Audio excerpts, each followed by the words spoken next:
Ladies and gentlemen, welcome to this workshop put together by Kids Ability Initiative. My name is Ugochi Obidiegu, and I'm the founder of the Safety Chick, a child safety social enterprise. Today, I'll be moderating an amazing panel, and the theme of this panel is digital accessibility and assistive technology for children with disabilities. We have three amazing panelists who are going to be enlightening us on this theme. Our first panelist is Dr. Roberta Legg.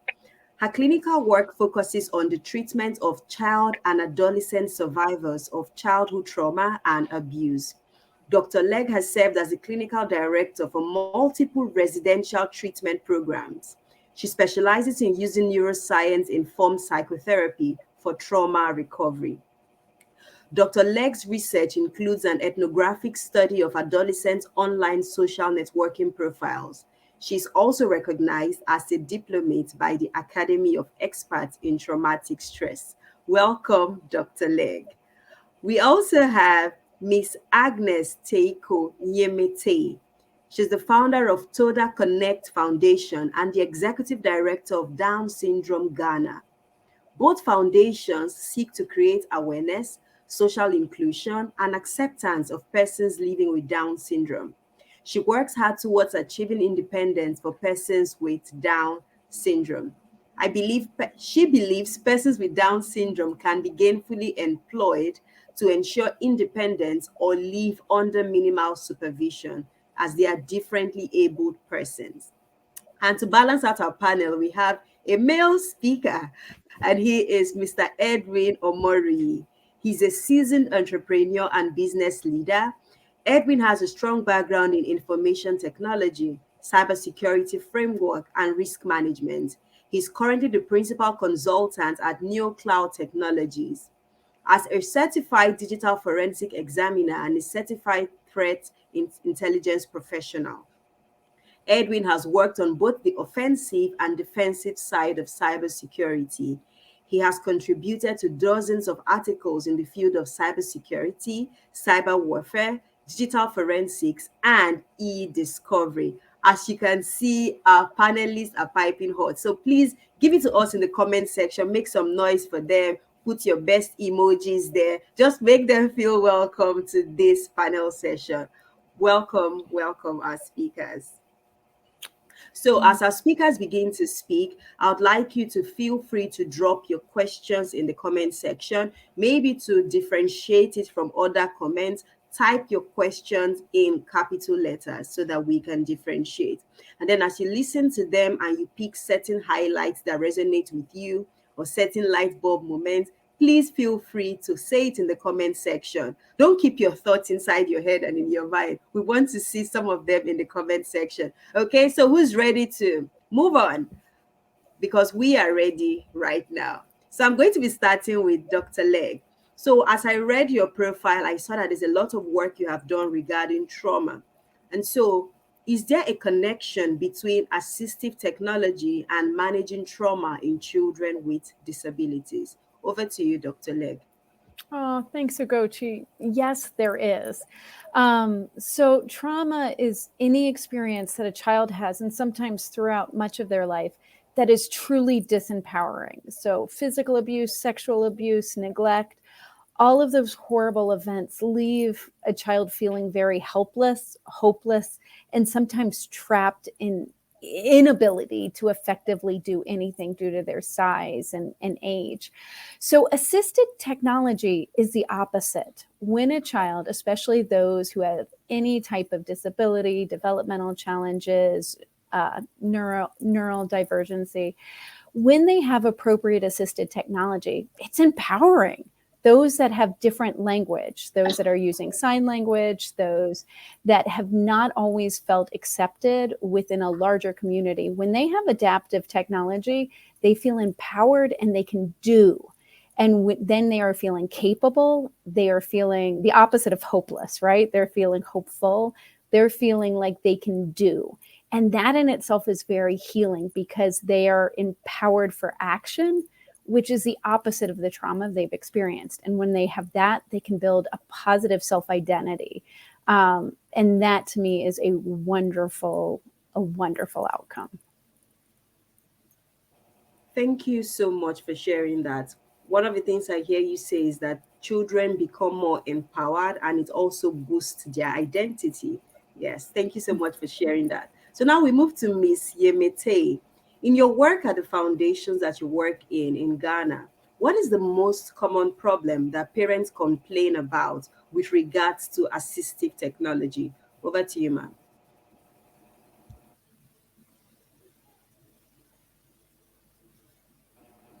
You are muted, ma. Thank you very much, Ngochi. Parents I work with normally complain about lack of these technological devices for our children.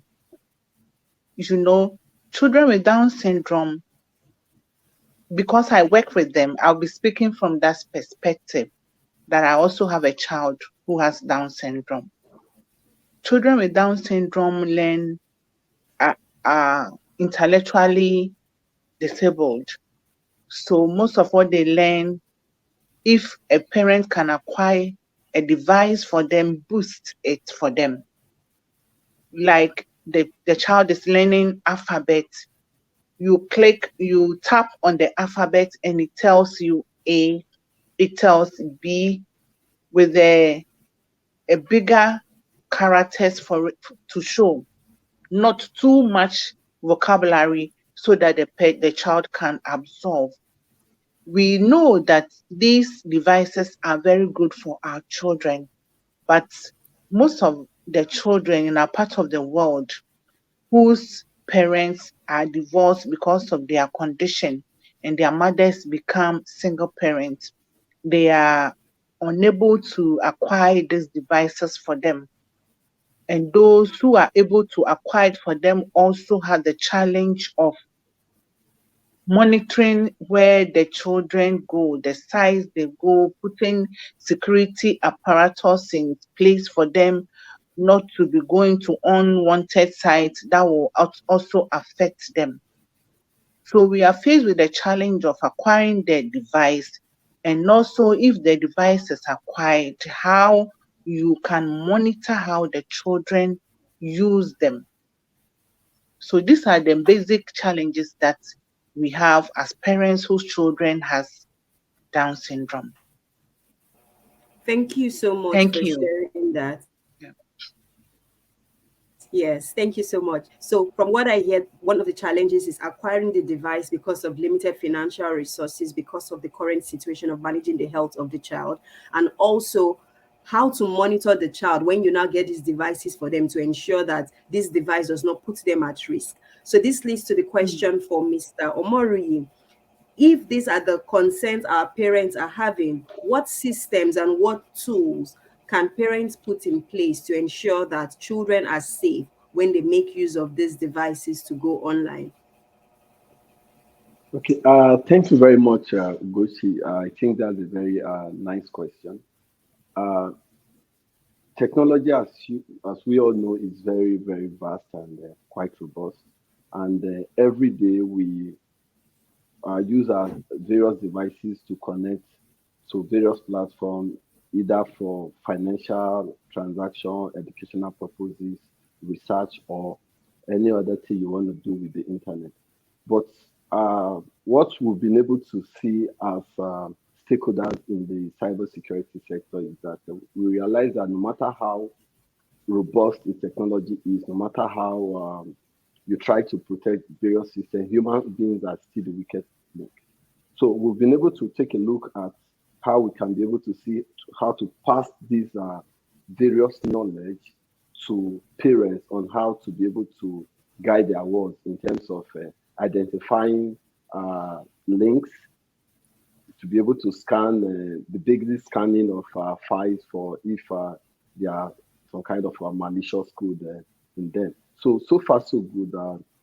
For the fact that the cyberspace or technology has brought about people connected together, so also is devices being susceptible to hacking, as you all know. So, but basically, as parents, there are some things, basic knowledge they should be able to pass to their children or to the people who are vulnerable, like the things that they don't have to do on the internet. Not everything you have to click. So there are some links you have to scan online. There are some files you have to know what they're doing. And more often than not, what you post on your social network. They should be careful of what they're posting. Like you don't have to go and post your residential address, your phone number. So these are the kind of things that the cyber criminals are looking after, so that they can be able to go after you and exploit such a vulnerability. Thank you very much. Okay, so one of the things you mentioned there was, the importance of being able to look at a link, assess a link properly before clicking on it, because sometimes these are the links that some of these people try to use to deceive children to click on something wrong. So thank you so much for mentioning that. So I'm coming back to you, Dr. Legg. How can parents and educators leverage play therapy with children with disabilities? Oh, great question. So one thing that I think is interesting as we talk about technology is everything in life is good in balance. Technology can help keep us connected through screens. Play therapy is in person with your child, so parent and child. The one I'd recommend is if any parent wants to look up Filial, Filial, play therapy. They can just look on YouTube. There's some great videos. And what it does is teach you how to connect with your child, including eye contact, including how to listen to them for leads. And as much as our world and sometimes learning includes time online, is to balance that with in-person time with your child. That play connection is really important for their mind, for their socialization, and for their health. And that can be with play therapy. It can be with a professional, but Filial play therapy is one parents and caregivers can learn easily and help you connect with a child and help your child grow. Oh, we'll go to you're muted. Oh my God, I muted myself earlier. Okay, so just that it's a case of balance, just so that everything is done in moderation. They say there is this popular quote by Maria Montessori where people say that she says that play is the work of a child. The work of a child is play. So yes. Perfect. Yes. So back to you, Miss Yemete. How do you ensure that the children in your care are protected when they access technology? What do you share with them? What do you share with their parents? And before she answers that question, please continue to drop your light bulb moments in the comment section and send in your questions so that we are able to answer them. Over to you, ma'am. Thank you very much, Ugochi. I told them not to give their children restricted access to their device, also to put passwords on it, and also to monitor where the sites that they visit, or else people will flood them with information that might not help. Also, you give them screen time, that you can go on the device from this time to this time, and not to spend too much on it, and also to put security measures, that firewalls on it, so that they will not go to sites that are not needed for them. Children with Down syndrome most of the time suffer from, and persons with disabilities in general suffer from cyberbullying. For my daughter, children with Down syndrome and their weight and size. Sometimes when we walk around town, somebody in Ghana, we have a word they call persons who are fat. They say obolo, you are fat, obolo. And if all these things are said to her when she's on site, it might lead to depressive moments for her, which will not be fine. So we also have to monitor the conversations that they have, and then know how to allow the child talk to them to feel confident in themselves. by firstly accepting them. You are my daughter. You have Down syndrome. I love you regardless of who you are, despite your intellectual disability. You are so sweet, created in the image and likeness of God, and you are loved. If you tell the child and let the child believe in him or herself, that despite who I am loved, I'm accepted. The child have that confidence when they serve the net, and then they know how to reply to people who want to bully them for who they are. So thirdly, parents, I tell them to accept your child. Just be comfortable with who they are.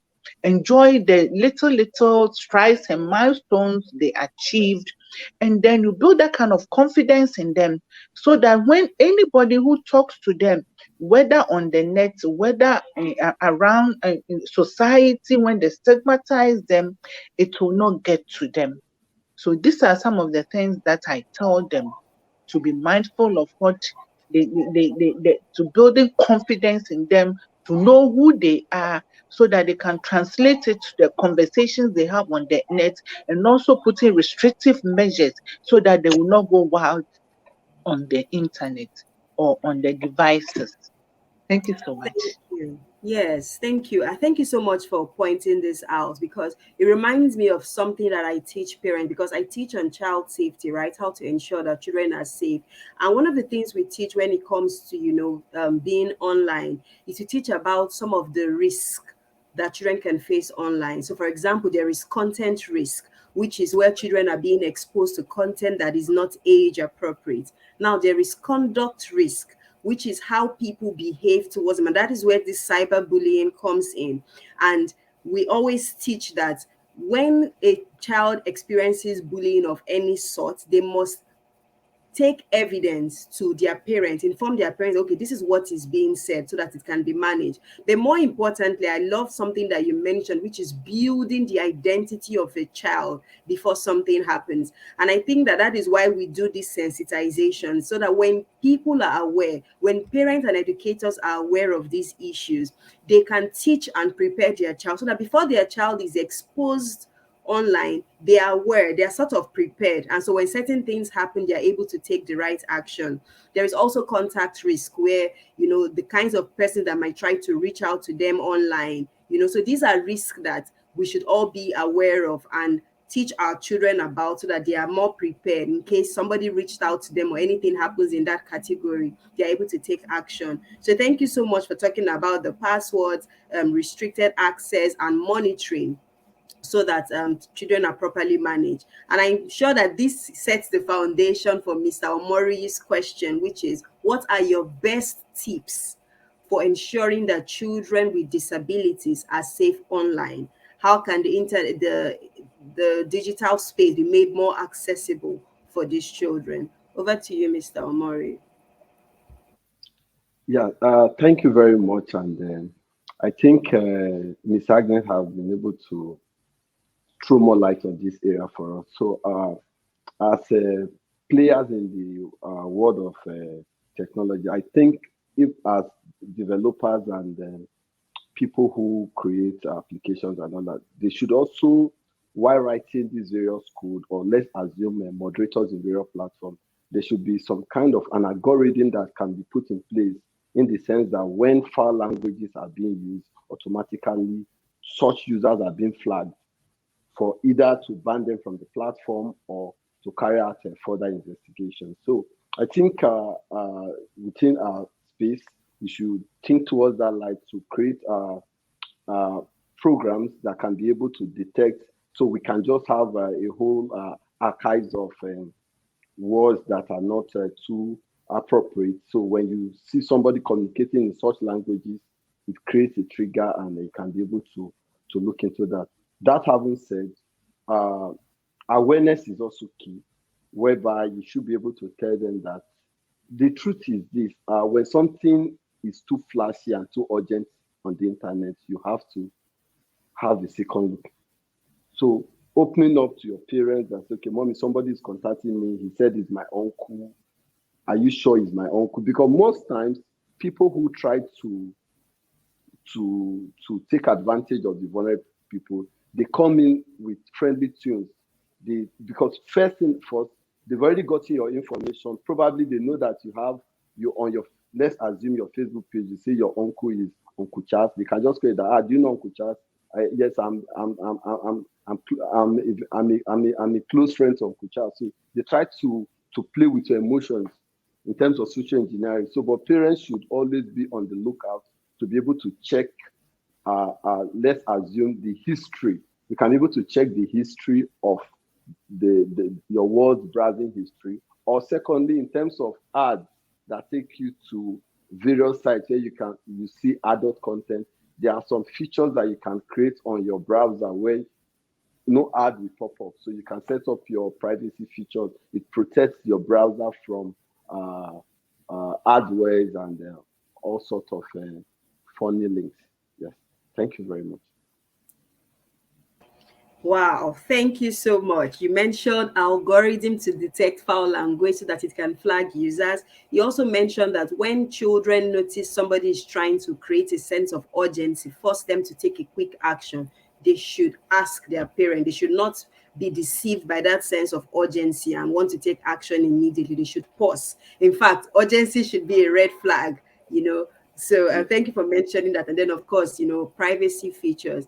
I'm certain that our panelists have given us so many practical tips that anybody listening to us right now, you listening to us right now, you know that there is something you can implement right away.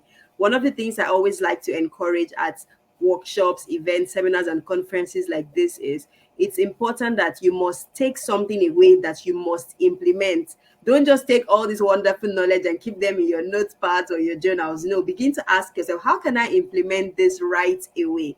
Because when you learn something and you implement, it makes you internalize it faster as opposed to just leaving it somewhere in a document. So on this note, I'd like to say a very big thank you to everyone who commented, sharing their thoughts, their questions. I would also like to appreciate our amazing panelists.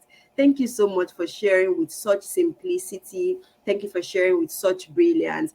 Thank you, because I know that people who have heard you today, with what they have heard, they are going to make better decisions going forward with their children. Thank you so much for your time today.